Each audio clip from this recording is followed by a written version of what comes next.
Hey, meatheads, David here. It's just you and I this week. As many of you have heard, Travis has recently moved onto the water in the great state of Washington, and he's built a small lighthouse where he's living in the top of it, and he won't come down. So he's missing the podcast this week. But we're still the Meat Block Podcast, the podcast by butchers for everyone, including our vegan friends.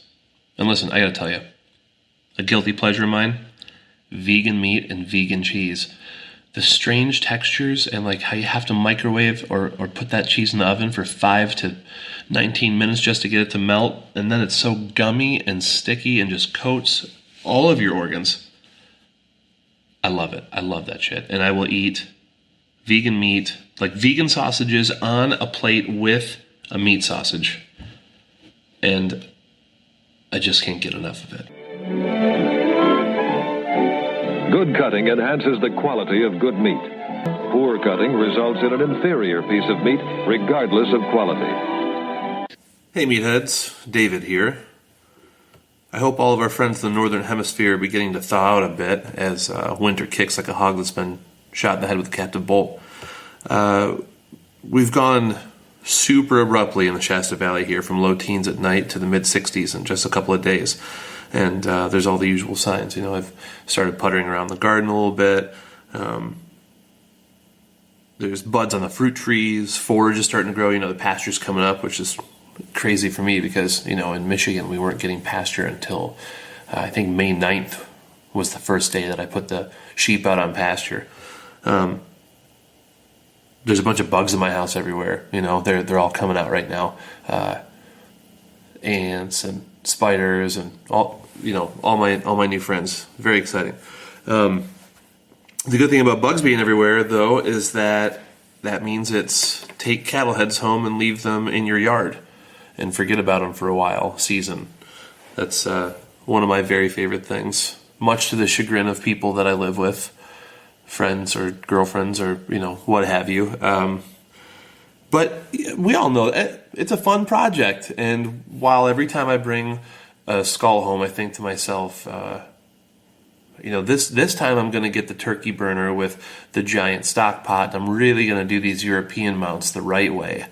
And it ends up just being me with a bunch of super stinky, maggot-covered skulls just strewn about whatever property I live on, and everybody's like pretty patient with it. But man, last summer in Michigan, it got so GD hot and so gross out, super humid the whole summer, and I swear you could smell that frickin' skull from like 500 yards away. It really reeked. I could smell it at night when it was hot and sticky, and the dogs wouldn't leave it alone, you know. It's not a good scene. Anyways, I've definitely enjoyed bringing home a few beef heads. There's no doubt about that. Why, you may ask? Well, I mean, it's cool, right? It looks great. They're cool Christmas gifts if you can get one and remove all the meat or let nature do that for you and polish it up with a toothbrush and a little bit of baking soda paste, or you know, put a little hydrogen peroxide in your stock pot when you're boiling it, what have you. You know, bleaching it out looks really cool. Some people, there's a mobile butcher in Humboldt County, California. Probably a few people know who I'm talking about. And she paints skulls, and they're super cool. So yeah, they're a great gift for people. It's, you know, maybe you want to set up a farmer's market stand and sell beef skulls. If you've got birds, like chickens especially, it's great food. You know, I'd bring home a skull and just throw it out in the pen, and they'd snack on it for a couple of days and clean it right up, and they'd get some really good nutrients they didn't normally have access to.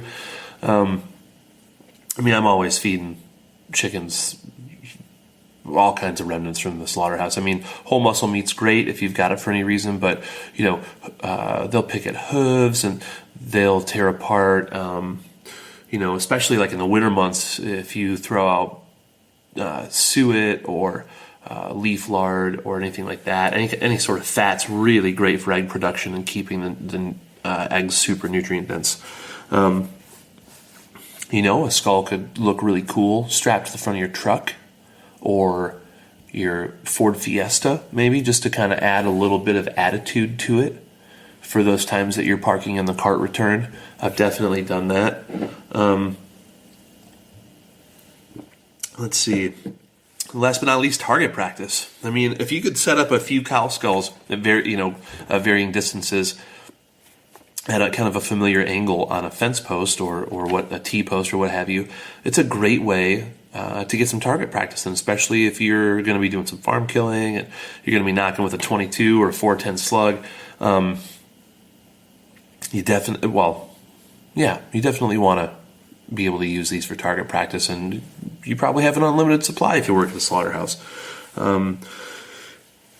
Granted, I've definitely got some horror stories regarding heads. I don't know, a couple of years ago I brought home a couple of heads. It was during like a weird warm snap. It seemed like winter was over, but it wasn't, so I brought them home, and I was kind of thinking that it would stay cool enough at night that they would be in refrigeration, so I had them in plastic bags, great set of horns on each one, and I threw them in this pump house. Well, naturally, I forgot about them, and I remembered about 3 weeks later when I walked out to the pump house to deal with something else, and holy shit, it was dusk, so I couldn't see what it was, but I thought that a swarm of bees came out, but the next morning I realized it was actually about 5 million flies, and it smelled like, I imagine, what John Wayne Gacy's house, like his basement, must have smelled like. I don't know, so gnarly. It was so gross that, I had to do something. I had to put them in my yard, and they stunk, but I had to put them out there because you just can't dispose of them, You can't take them back to the slaughterhouse because they're so gnarly at this point. If you put them in the rendering, it's going to stink up the whole place. You can't throw them in the dumpster because, you don't want to do that to your garbage man. If he starts hauling beef skulls and somebody finds that out, he's going to get in all kinds of trouble. So you're kind of up a creek. And so the lesson here is if you bring home a cow skull, you're committed to it, just like kind of like a baby, I guess. Sure, we'll go with that. And last but not least, you really want to be sure that you've removed all the SRMs from the head. Specified risk materials, even if you're a custom exempt plant or doing farm kills, is just best practice, I guess. I'm just gonna take this opportunity to answer some questions. So this question here comes from Bob. Bob's been a butcher for 35 years, and he listened to the podcast. I think originally kind of thought that we were a couple of boners, and that's true in so many ways. But says that he enjoys it and had some different questions for us. And so one of the questions he asked was, what are most places grinding? Whole muscle, trim, special blends, bull meat, spent dairy, sirloin, round chuck, blah, blah, blah. Bob, I think it really depends on the business. When I was in the cut and wrap, we were basically just grinding people's trim, just their bench trim, and all the cuts that, either they didn't want or we didn't offer because they were a pain in the butt. Some people would ask for a lean trim, which, I hate to do. Mainly because it reduces their yield really greatly, and like when they want the whole carcass to be lean trim, it reduces yield, and you always end up answering questions later about that. And I just prefer to just do a standard. You don't tell people it's going to be an 85-15, 80-20, somewhere in that. It's a perfect burger. I like to grind from a 3/8 plate first, then put it back in and do a 1/8 plate the second time. I think that's pretty nice. Prefer a mixer grinder, obviously. I like to grind it the day of or the day after cutting the beef. Slacking frozen trim is a nightmare for so many reasons. It just, you deal with like bloom issues, as a friend of mine is dealing with right now. You deal with, shelf stability issues because, like, for instance, if you take beef trim, say you're going to thaw a pallet. That pallet, if it's built in a cooler, could take 2 weeks to thaw. And the outside's totally slacked. The inside's rock hard. And you've got like lactic acid forming bacteria just thriving in there for the last 2 weeks. there's no way that this stuff is going to stay red for very long whatsoever. Ain't going to happen. Anyways, cut and wraps are mostly doing trim. Grocery stores, I think, I've worked in grocery stores that would just grind things that were going out, that were, short sale or short dated. I worked in grocery stores where we'd get, just shoulder clods for trim. So we'd have something fresh every day. I think the grind logs in most modern retail exempt facilities have made just grind out of the case kind of difficult because they want transparency and they want traceability. And unless you're going to log the weights and lot numbers of every steak that you put through it, it's become damn near impossible to grind out of the case in a lot of retail establishments, which, is good and bad. I mean, it's certainly not time efficient, but it definitely is. It definitely is important if there's any sort of food safety issues, due to people that don't follow safe handling instructions on their beef. Restaurants, I think, are mostly getting beef trim. Some restaurants that I service right now they get frozen grind, believe it or not, and they make burgers right out of that. But I think a lot of times restaurants are probably going to be grinding certain cuts and then trying to sell them on the menu as like ground sirloin burger or ground ribeye burger, which seems decadent and unrealistic, but it's hard to sell meat in a restaurant, and any edge that you can get, if you get a good deal, grind certain cuts, I guess that's permissible since, you're got no governing body to really check up on you. And then wholesale, the wholesale's kind of different. In wholesale, I've tried to just carry a standard grind, a standard 80/20 that people can either buy the trim or they can buy the grind. That's what I try to do. You've always got, if you're doing wholesale, there's always going to be somebody that's going to want to get either a lean trim or maybe like a fatty trim, like a navel trim. The thing is, people don't realize that, off of a single 750-pound carcass beef, your navel trim is going to be like 20 pounds, maybe a little more, depending on how much of the flank you use. And so if you've got some place that's going to place a 2,000-pound a month order, you've got to be, cutting the cattle for that because they're going to expect a 50-50 trim, and that's really hard to do. So I try not to offer different grinds because if you order or if you offer a navel trim or a fatty trim, then that creates 10 to 15 times as much just bench trim of your regular grind, which is now going to go from like an 80/20 down to say 13 or 14% fat, which then becomes a lean. And do you really have an outlet for that? So you want to think about that.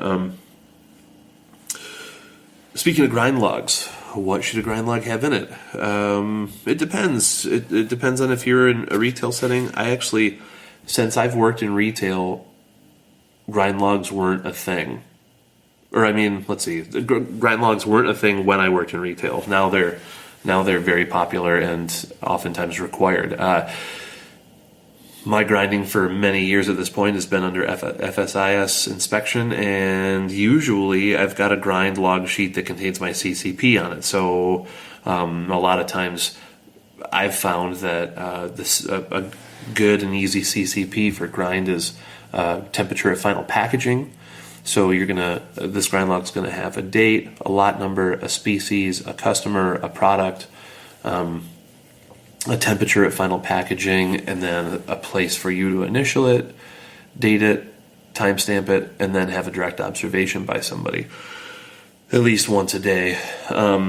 Your critical limit's probably going to be 44.6 degrees, and you really want your grind to be between like 35 and 38 anyways for a good grind. So, anytime I put something through my grinder, I count on it warming up 2 degrees. Say I've got a 200-pound hopper, I grind it all through my 3/8 plate. I started with a 35-degree ground beef. Now I know it's 37 degrees. I put it back through the second mixer grinder, through a 1/8 plate. It was 37 degrees. Now I know it's going to be 39 at least, if not 40. And then you can count on another degree or two going through your vacuum stuffer. So a lot of times if I can, I'll grind like a full lugger rack of 10 luggers. I'll grind like 500 or 1,000 pounds and then throw it back in the freezer while I clean down or prepare my next round, and just let it chill back down below 40 before I package it, just to have a little bit of leeway. Because as you package or as you stuff, the first 200 pounds are going to be that temperature, but then when you've got it all in the room for efficiency, not having to go back to the cooler again and again and again, it's going to warm up. So you just have to stay on top of that, or else your QC or your inspector will, and then nobody's having a good time because you got to stop when you're not prepared to. Okay, next question. This question is from B. Barnes. He says, could you point me in the right direction for purchasing knives for butchering and skinning deer? The number one rule for purchasing knives for dealing with game is don't be a Jeremy. Don't get those stupid Cabela's sets that people get with the weird like army knife with a hook on it and the serrated edges. Like, what are those serrated edges even for? Ripping flesh more? Like, to stab someone better? I don't know. I don't know what they're for. Here's what you need. For me, I prefer, if I'm out killing, honestly all you need is a 4-inch Dexter poultry knife to open hide, because you're going to be like pulling and fisting everything else pretty much. If you want, grab like a 5-inch curved stiff or semi-flex boner from FDIC or whoever you like. It'll give you a little bit more flexibility if you need to break any joints or whatever. I like those two knives in the field. If you're going to cut, I just take the 5-inch boner and a 7 to 8-inch breaking knife and just call it good. You're not going to need anything else other than that for cutting venison. No way. So you could go on Amazon and find these things, 5-inch curved, stiff or semi-flex boning knife from FDIC, and then a Dexter 4-inch, what they call a poultry knife. It's kind of a wide, short blade, and they're super sharp, and they're just really handy, super handy for lamb and for venison. Our last question comes from a fella named, one of our listeners named Danny Glover. I'm not sure if this is the star of Angels in the Outfield and Predator 2 or not. I assume not. That being said, we drag a wide net here at the Meat Block and reach a lot of people. So, Mr. Glover,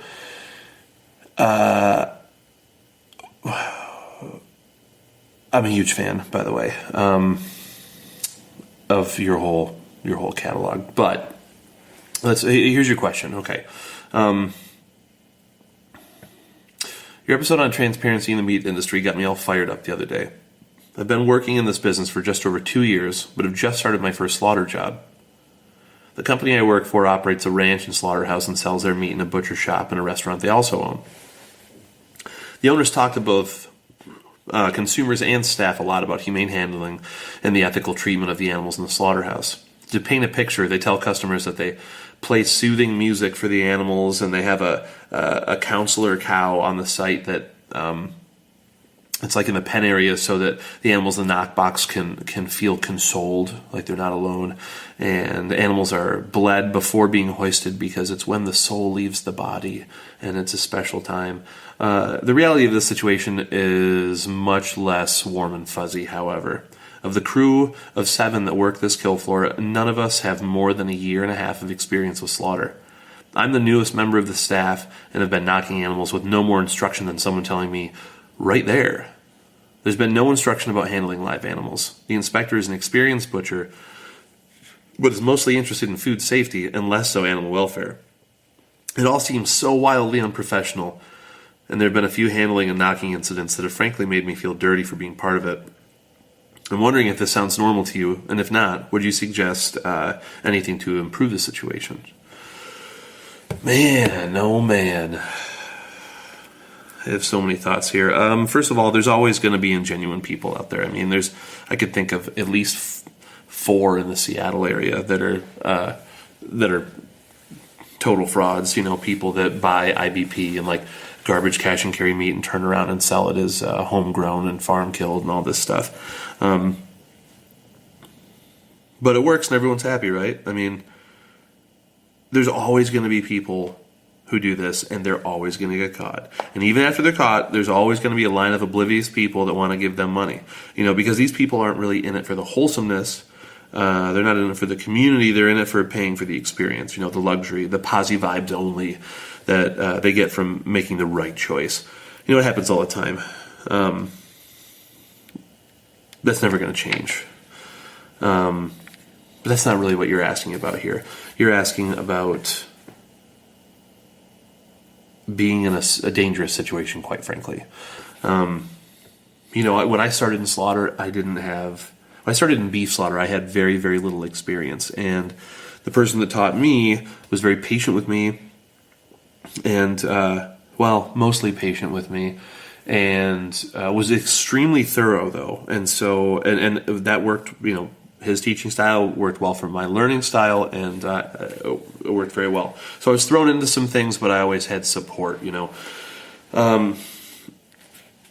But this is a dangerous situation, and when you've got the blind leading the blind on a kill floor, I've seen it before turn out very badly. I once worked for a place, it was a very similar situation, and they had been racking up egregious humane handling acts over a period of time. And when I came in, the most experienced person on the floor worked in the business for 2 years, and everybody else was less time. And this was a very small community where there wasn't a lot of money, and people felt super possessive of their jobs and paranoid about losing their jobs, but also had the guilt and defensiveness of people that had no idea what they were doing. So it was a very, very funny situation because it was like a very tight meshed group of people that would protect each other to no end when outsiders came in, but they also really, really, really needed help.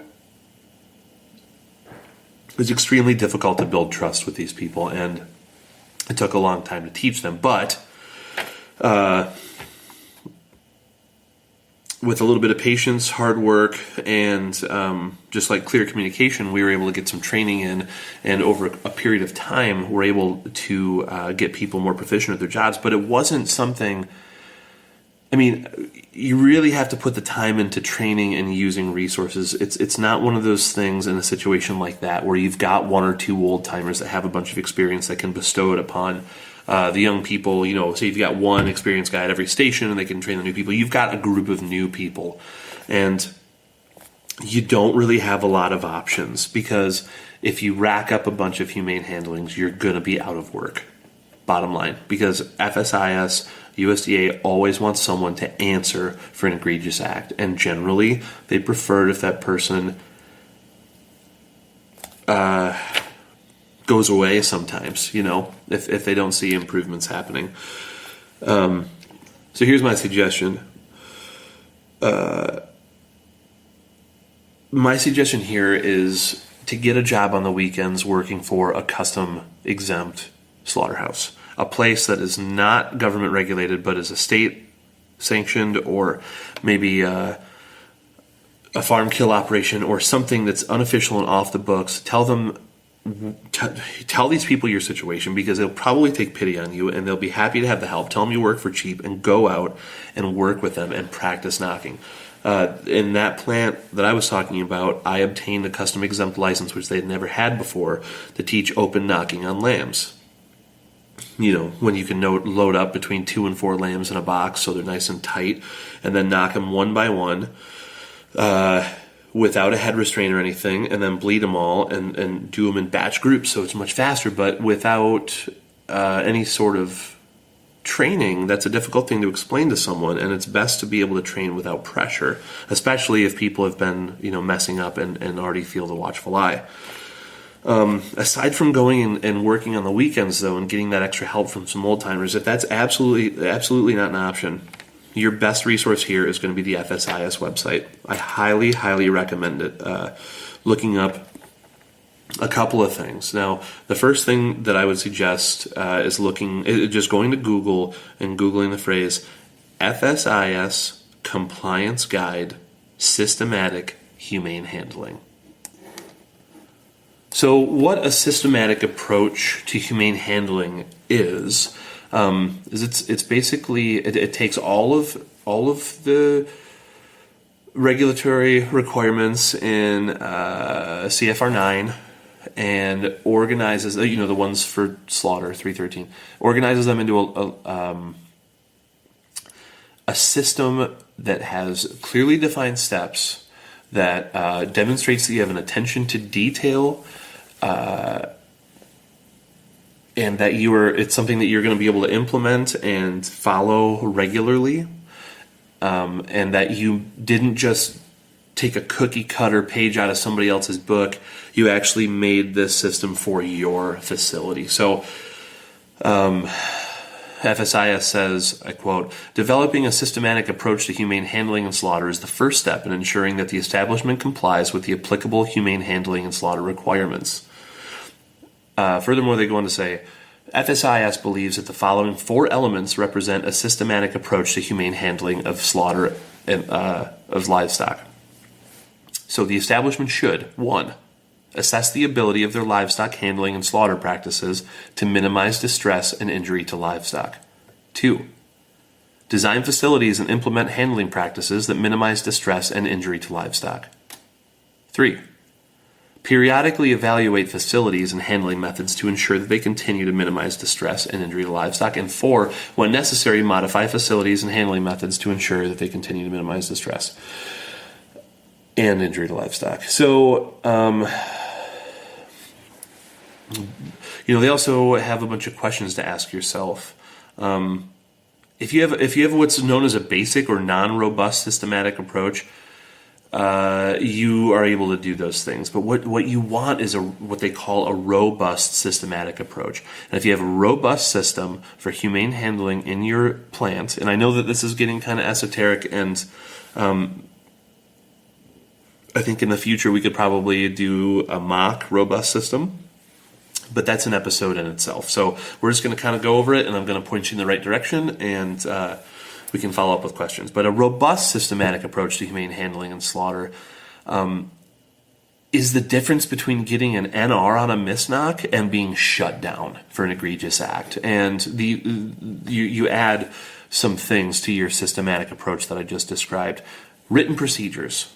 You're going to write SOPs, or standard operating procedures, that the establishment will effectively implement to stay in compliance with the regulations.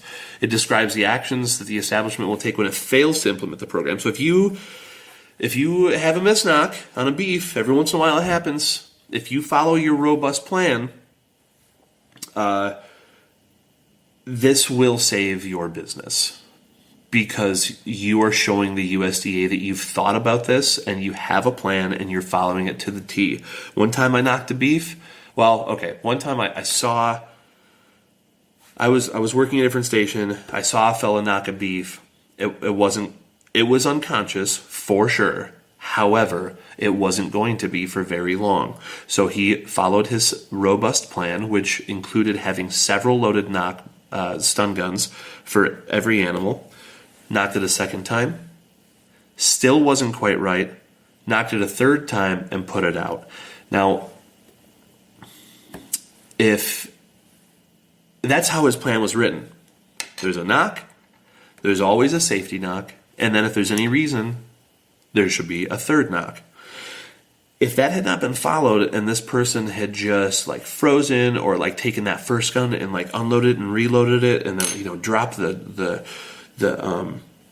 drop the bullet on the ground, whatever it may be, it would not have been following a very clear and concise, robust plan, and therefore would have been an NR, because it's the CSI or inspector's job to notice that you are not prepared and not in control of the situation. Inspection is all about control. They always want everything to be under your control. So you're going to develop some written procedures that spells out exactly what you're going to do in the event of something less than perfect happening. 2, the second thing you're going to add to your systematic approach is written records. You're going to have written records that demonstrate that the program is being implemented, and that is going to include some direct observations. Maybe you've got a quality control person. Maybe you've got the person on your floor that just does offal and sprays the acid on the beef and then does your paperwork. Well, this person can directly observe you following your robust, systematic approach to humane handling and slaughter and document that in a regulated way that can be reviewed by FSIS upon request. So again, just to start, and this is fairly easy to read. If anyone out there has any questions about how to begin this, please send us an email, and I would love to do an episode on it in the near future. I'm sure Travis would too. But just to get you started, I highly recommend Googling the phrase FSIS Compliance Guide Systematic Humane Handling. This will give you a good place to start, my friend. You may be the person that suggests and implements this system in your plant and gets you on the right track. And perhaps if you start with this, you could hire a HACCP consultant or a general manager from another plant close by to help you establish this system for a small consultation fee, and also train your staff on knocking. It'd be a great way to have your company spend a little bit of money in one fell swoop and get everybody confident and trained up. The second thing that I'm going to suggest is, and this is not the end-all be-all, but Temple Grandin has a huge amount of free information, very, very useful and free information about human and realistic information, by the way. I was told that one of the reasons why she doesn't work with FSIS anymore is because she believes in human error, and they don't. So anyways, that's another conversation for another time. Temple Grandin on Grandin.com has a wealth of information about humane handling, things that, I don't even know. I haven't read all of it. There's some really, really, really great in-depth things, and I suggest tearing that website apart and going through all of it and reading it like a steamy romance novel. But the one that I would really suggest is under this web address, www.grandin.com/humane/cap.bolt.tips.html. And this is a really great document, and I've used this when I was brand new. I've trained with this. It's a great document that talks about, and it comes with photos about how to correctly apply captive bolt stunning. And obviously, the captive bolt stunning is the same shot placement for a 22 mag. I highly, highly suggest getting onto this page and seeing what it says. There's all kinds of information and pictures and diagrams of where to stun, and it's super, super useful. There's a really great illustration of horned cattle where it shows you go from you draw an X from the top of the eyes to the middle of the horn, and where that X intersects, that's a perfect shot. You want to be perpendicular to the skull and go in from there. If it is a beef without horns, a way that I like to do is the very top of the ear to the eye, the top of the eye.